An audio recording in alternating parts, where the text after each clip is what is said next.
ಕುಟುಂಬದಲ್ಲಿ ಯಾವ ಕಾಲಕ್ಕೂ ಹೊರಗಡೆ ಇರತಕ್ಕಂಥವ್ರಿಗಿಂತ ಮನೆಯಲ್ಲಿರ್ತಕ್ಕಂಥವ್ರಿಗೆ, ತಂದೆ ತಾಯಿಂದರಿಗೆ, ಒಂದು ಮನೆಗೆ ಒಂದು ಕುಟುಂಬಕ್ಕೆ ಹಿರಿಯರು ಇರಲೇಬೇಕು. ಆ ವಯಸ್ಸಾದವ್ರನ್ನ 4 ಹೊತ್ತು ಊಟ ಹಾಕಕ್ಕೆ ವಿಶೇಷವಾಗಿ ಏನೂ ಕಳ್ಕೊಳ್ಳಲ್ಲ.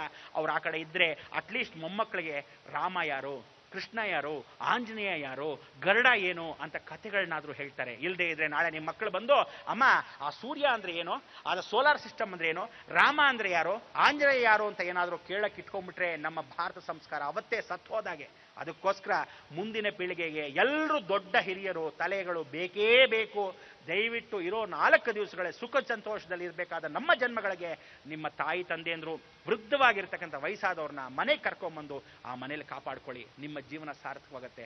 ಅತ್ತೆ ಸೊಸೆ ಅಂದ್ರೆ ಏನಾದರೂ ಜಗಳ ಆಡಬೇಕು ಅಂದ್ರೆ ದಯವಿಟ್ಟು ಜಗಳವನ್ನ ಬೆಳಗ್ಗೆ ಆಡ್ಕೊಳ್ಳಿ, ಸಾಯಂಕಾಲ ಅಷ್ಟೊತ್ತು ಸೆರೆ ಹೋಗಿ.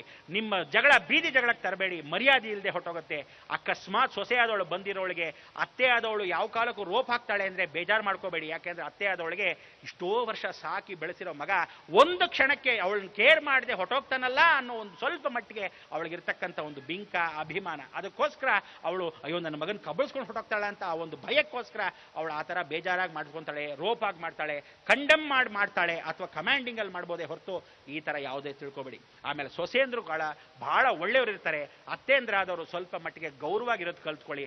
ಯಾವ ಕಾಲಕ್ಕೂ ನಾವು ಜೋರ್ ಜಬರ್ದಸ್ತ್ ಮಾಡ್ತೀವಿ ಅಂತ ಇನ್ನು ಮೇಲೆ ಹೋಗ್ತಾ ಇರಬೇಡಿ. ಯಾವ ಕಾಲಕ್ಕೆ ಅವಳು ಪಾಪ ಹೆಣ್ಮಕ್ಳಾಗಿ, ನೀವು ಒಂದು ಹೆಣ್ಣು ಮಗುವನಾಗಿ ಒಂದು ಯಾವುದೋ ಮನೆ ಬಿಟ್ಟು ಬಂದಿರ್ತೀರ ಗಂಡನ ನಂಬ್ಕೊಂಡು, ಆ ಕುಟುಂಬವನ್ನು ರಕ್ಷಣೆ ಮಾಡೋಕ್ಕೆ ಇರೋ 4 ದಿವಸ ಚೆನ್ನಾಗಿರಿ. ಯಾವ ಕಾಲಕ್ಕೂ ಮನೇಲಿರ್ತಕ್ಕಂಥ ಹೆಣ್ಮಕ್ಳು ಅತ್ತಿಗೆಯರು ಬಂದಿದ್ರೆ ಅಣ್ಣಂದ್ರೆ ಹೆಂಡ್ತಿರೋ, ನೀವು ಬಾಯಿ ಮುಚ್ಕೊಂಡು ಅವರೂ ತಾಯಿ ಸಮಾನ ಆಗಿರೋದ್ರಿಂದ ಅವರಿಗೆ ಗೌರವ ಕೊಡಬೇಕಾದ, ಘನತೆ ಕೊಡಬೇಕಾದ ನಿಮ್ಮ ಧರ್ಮ. ಯಾವ ಕಾಲಕ್ಕೂ ಮಧ್ಯದಲ್ಲಿ ಹೋಗಿ ಅತ್ತೆ ಚುಚ್ಚೋದು, ನಿಮ್ಮಮ್ಮಂಗೆ ಚುಚ್ಚೋದು, ಅಣ್ಣಂಗೆ ಚುಚ್ಚೋದು, ಹೆಂಡತಿ ಮೇಲೆ ಈ ತರ ಮಾಡ್ತಕ್ಕಂಥವ್ರು ಸಾಕಷ್ಟು ಜನ ನಾದ್ನೀರು ಬದುಕಿದ್ದಾರೆ. ಅಂಥವ್ರು ಕೂಡ ಕಡಾಖಂಡಿತವಾಗ್ಲೂ ಹೇಳ್ತಾ ಇದ್ದೀನಿ, ಜೀವನ ಪರ್ಯಂತ ಈ ರೀತಿಯಾಗಿ ಮಾಡ್ಕೋಬೇಡಿ. ಹೆಣ್ಣಿನ ಮಕ್ಕಳು ನೀವಿಷ್ಟೂ ಜನ ಆದ್ಯ ಕರ್ತವ್ಯ ಏನು ಅಂದ್ರೆ ನಮ್ಮಲ್ಲಿರ್ತಕ್ಕಂಥ ಸಂಸ್ಕಾರಗಳನ್ನ ಉಳಿಸಿ. ಮೊದಲನೇದಾಗಿ ಇಲ್ಲಿ ಬಂದಿರತಕ್ಕಂಥ ಅಷ್ಟು ಗಂಡಸರಿಗೆ ಇನ್ನು ಮೇಲೆ ಹೇಳ್ತಾ ಇದ್ದೀನಿ, ಯಾರ್ಯಾರು ಸಿಗರೇಟ್ ಸೇದ್ತಾ ಇದ್ದೀರಾ ಪ್ರತಿಯೊಬ್ಬರು ಇನ್ನೊಂದಷ್ಟು ಸೇದಿ ಹಾಳಾಗಿ ಹೋಗಿ. ಯಾಕೆ ಅಂದ್ರೆ ಫೋಟೋನಲ್ಲಿ ಎಷ್ಟೋ ಜನಕ್ಕೆ ಕೆಲಸಗಳಿಲ್ವಂತೆ, ಫೋಟೋ ಫ್ರೇಮ್ ಮಾಡೋರಿಗೆ. ನೀವು ಅಕಸ್ಮಾತ್ ಸಾಯ್ಬೇಕು ಅಂದ್ರೆ ಖಂಡಿತವಾಗ್ಲೂ ಇನ್ನೊಂದಷ್ಟು ಸಿಗರೇಟ್ ಸೇದಿ. ಯಾಕೆಂದ್ರೆ ಸಿಗರೇಟ್ ಸೇದಿ ಏನ್ ಕಳ್ಕೊಂತೀರಾ? ಬುಧನ ಜೊತೆಗೆ ಸಾಕ್ಷಾತ್ ರಾಹು ಕೂತ್ಕೊಂಡ್ರೆ ಹೊಟ್ಟೆ ಮುಖಾಂತರವಾಗಿ ಬರ್ತಕ್ಕಂಥ ವಾಯು ಮಾಲಿನ್ಯ, ಹಾರ್ಟ್ ಅಟ್ಯಾಕ್ ಗ್ಯಾರಂಟಿ ಕೊಡ್ತಾನೆ. ಕನ್ಯಾ ರಾಶಿಯಲ್ಲೇ ಕೂತಿರ್ತಕ್ಕಂಥ ಶನಿಯು ಬುಧನ ಮನೆಯಲ್ಲಿ ಹೊಟ್ಟೆ ಭಾಗದಲ್ಲೇ ಕೂತಿರೋದ್ರಿಂದ ಲಿವರ್ ಡ್ಯಾಮೇಜ್ ಮಾಡೋದು ಗ್ಯಾರಂಟಿ. ಬರ್ದಿಟ್ಕೊಳ್ಳಿ. ಆದ್ರಿಂದ ನೀವು ಸಿಗರೇಟ್ ಸೇದಬೇಕೋ ಬೇಡವೋ ಅನ್ನೋ ನಿರ್ಧಾರ ನೀವು ಮಾಡಬೇಕು. ಯಾಕೆ ಅಂದ್ರೆ ನಿಮ್ಮಲ್ಲಿ ತಾಯಿ ಯಾರೋ ವೇಟ್ ಮಾಡ್ತಾ ಇರ್ತಾಳೆ, ಎಲ್ಲೋ ಸಿಗರೇಟ್ ಸೇದ್ಕೊಂಡು ಅವನು ಎದೆ ಸುತ್ತ ಬಿದ್ದು ಹೋದಾಗ ಯಾರು ನೋಡ್ಕೊಳ್ಳೋರು? ಇನ್ನ ಕುಡಿದು ಕುಪ್ಪಳಿಸೋರಿಗೆ ಬಹಳ ಜನ ಕುಡಿದು ಕುಪ್ಪಳಿಸ್ತಾ ಇದ್ದೀರಾ, ಬಹಳ ಸಂತೋಷ. ಇನ್ನೇನು 31 ಈಗ ತಾನೇ ಹೋಗಿತ್ತು, ಆ ಡಿಸೆಂಬರು ಎಲ್ಲಾ ರಾತ್ರಿನೂ ಮೋಜ್ ಮಜಾ ಮಾಡಿ ಕುಡಿದು ಕುಪ್ಪಳಿಸಿ ತಿಂದು ಮಾಂಸವನ್ನ ಎಲ್ಲ ಗಬ್ಬೆಬ್ಸಿ ಬಿಡ್ಬಿಟ್ರಿ. ಇದೆಲ್ಲ ನಮ್ಮ ಸಂಸ್ಕಾರ ಅಲ್ಲ. ಕುಡಿತಕ್ಕಂಥವನು ಇವತ್ತು 4 ದಿವಸ, ನಾಳೆ ಸುಡ್ತಕ್ಕಂಥ ದೇಹ ನಿನ್ನ ದೇಹ. ಆ ದೇಹ ಸುಡೋ ಸಮಯಕ್ಕೆ ಯಾರು ಅಳೋರು? ನಿನ್ನ ಹೆಂಡತಿ, ನಿನ್ನ ಮಕ್ಕಳು, ನಿನ್ನ ತಾಯಿ. ಅದಕ್ಕೋಸ್ಕರ ನಿನಗೆ ಅಂತ ಒಂದು ಕುಟುಂಬ ಇದೆ, ನಿಮ್ಮ ಮನೇಲಿ ಯಾರೋ ಕಾಯ್ತಾ ಇರ್ತಾರೆ.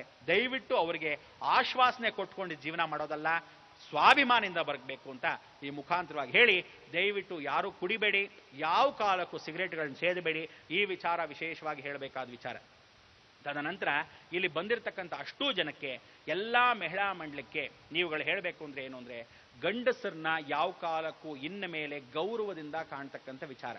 ಯಾಕೆಂದ್ರೆ ವಯಸ್ಸಾದ ಮೇಲೂ ಪರಸ್ತ್ರೀ ವ್ಯಾಮೋಹ ಬರುತ್ತೆ. ಗಂಡಸರಿಗೆ ವಯಸ್ಸಾದ ಮೇಲೆ ಡೈವರ್ಸ್ ಮಾಡೋ ಯೋಚನೆ ಬರುತ್ತಂತೆ. ಯಾಕೆಂದ್ರೆ ಇದು ರಾಹು ಮಾಡ್ತಕ್ಕಂಥ ವಿಚಾರ. ಆದ್ರಿಂದ ನೀವು ಇವತ್ತು ಬೈದ್ ಗಂಡನ್ನೇನಾದ್ರೂ ಕಳಿಸ್ಬಿಟ್ರೆ ಸಾಯಂಕಾಲ ರಾತ್ರಿ ರೋಡಲ್ಲಿ ಇನ್ನೊಬ್ನೇ ಅವನೋ ಬಂದು ಹೇಳ್ತಾನೆ, ನಿಮ್ಮ ಯಜಮಾನ್ರು ಆ ಸಾವಿತ್ರಿ ಜೊತೆ ಎಲ್ಲೋ ಕೂತಿದ್ದ ಅಂತ. ಆ ರೀತಿಯಾದ ಅವಮಾನಗಳನ್ನ ಪಟ್ಕೋಬೇಡಿ. ಜೀವನದಲ್ಲಿ ನಮಗೆ ಸಿಗ್ತಕ್ಕಂಥ ಒಂದು ಸಂಸ್ಕಾರ, ಒಂದು ಸಲಿ ಒಂದು ಮದುವೆ ಭಾರತ ದೇಶದ ನಾರಿಯ ಸಂಸ್ಕಾರ.